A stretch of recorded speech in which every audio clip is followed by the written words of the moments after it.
Coucou les amis, je reviens avec guérir ses blessures émotionnelles. Et la carte numéro 6, donc les 5 autres ont été faites dans des vidéos précédentes sur la chaîne. Donc je vous invite à vraiment suivre le processus. Et là on arrive sur la 6e, connecter son histoire, donc observer l'image.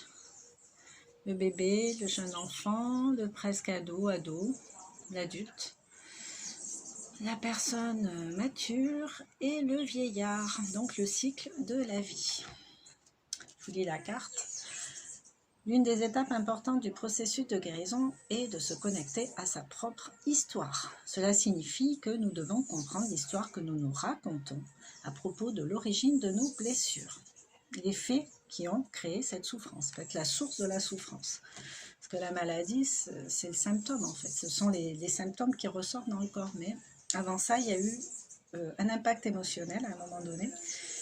Et l'idée, c'est de pouvoir mettre le doigt dessus pour prendre conscience de ça et pouvoir dépasser ça émotionnellement.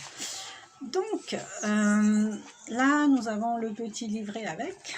Donc, je vais vous lire il y a un petit exercice en fait à faire. Donc, je vous invite à prendre de quoi écrire. Et donc, dans le premier cas, si vous vous souvenez de l'élément déclencheur qui a été souffrant dans votre histoire et qui fait qu'aujourd'hui, vous avez une blessure en particulier. Pour rappel, les 5 blessures, on pense au mot trahi, trahison, rejet, abandon, humiliation, injustice. Si vous vraiment vous ne connaissez pas, je vous invite à regarder non seulement les vidéos précédentes de ce jeu, mais aussi à lire les travaux de Lise Bourbeau, notamment les 5 blessures qui empêchent d'être soi-même. Parce que ce jeu est clairement inspiré des 5 blessures. Donc, pour ceux qui se souviennent de leur histoire, prenez de quoi noter, asseyez-vous, fermez les yeux, détendez-vous en respirant lentement 3 fois. Par le nez, j'inspire, je ferme la bouche, je sens mon ventre devenir de plus en plus tendu et de plus en plus volumineux. Je retiens quelques secondes et tout doucement, j'expire lentement. Voilà, plus ça va, plus je sens la détente m'envahir avec cette respiration. Une fois que vous êtes bien détendu, connectez-vous aux souvenirs de votre passé. Des souvenirs qui ont besoin de guérison, avec la plus grande honnêteté. C'est-à-dire des parties du déni, de ce qu'on n'a pas envie de voir. Si vous regardez cette vidéo, c'est que vous avez envie d'avancer. Donc à un moment donné, il faut mettre le nez dans le plat, regarder là où ça fait mal, pour que ça fasse moins mal. Disséquer la partie objective de votre histoire et la partie subjective. Écrivez votre expérience et ce que vous avez appris. Si les émotions arrivent, laissez-les vous traverser, même si ça fait mal, même si au départ ça vous prend comme ça, mais laissez-les parce que plus vous allez le faire en fait, plus vous allez vous autoriser à les laisser passer et moins elles seront fortes, moins elles auront d'impact sur vous. Laissez-les vous traverser complètement. Et pour ceux qui ne se souviennent pas de leur histoire, prenez aussi de quoi noter, asseyez-vous, respirez profondément, détendez-vous.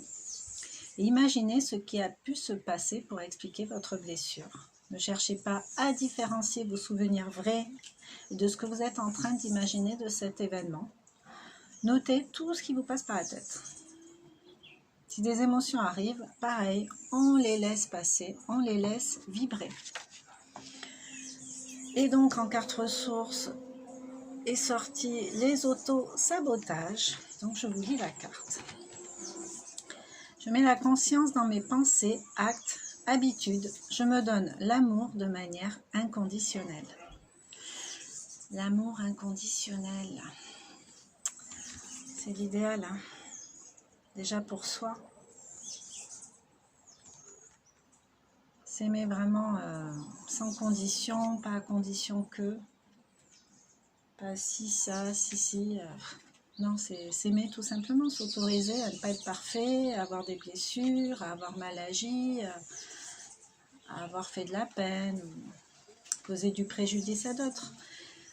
Si on s'en rend compte et qu'on se dit bon bah c'est pas cool, ok, ça c'est pas des choses à faire, et qu'on a, même si on a nourri de la culpabilité, mais aujourd'hui il faut dépasser ça en fait. Une fois qu'on est conscient de ce qu'on a fait et que c'était peut-être pas la meilleure chose à faire, une fois qu'on a pris conscience de tout ça, l'idée c'est de dépasser ça, c'est pas de vivre avec et de se faire souffrir avec indéfiniment, ça sert à rien. Et ça aide pas à s'aimer inconditionnellement. S'aimer inconditionnellement, c'est apprécier qui on est, comme on est. Si ça ne nous convient pas, ben, mettre des actions en place pour pouvoir arriver à être meilleur, se vivre dans sa meilleure version. Ça ne sert à rien de vouloir ressembler à Pierre-Paul Jacques. Pierre-Paul Jacques, c'est Pierre-Paul Jacques. Et moi, chez moi. Moi, c'est moi. Donc, du coup, je ne vais pas ressembler aux autres. Je vais juste essayer d'être meilleure qu'hier et de me vivre dans ma meilleure version, tout simplement. Je vous laisse. Je vous souhaite un bon week-end et je vous dis à bientôt. Ciao.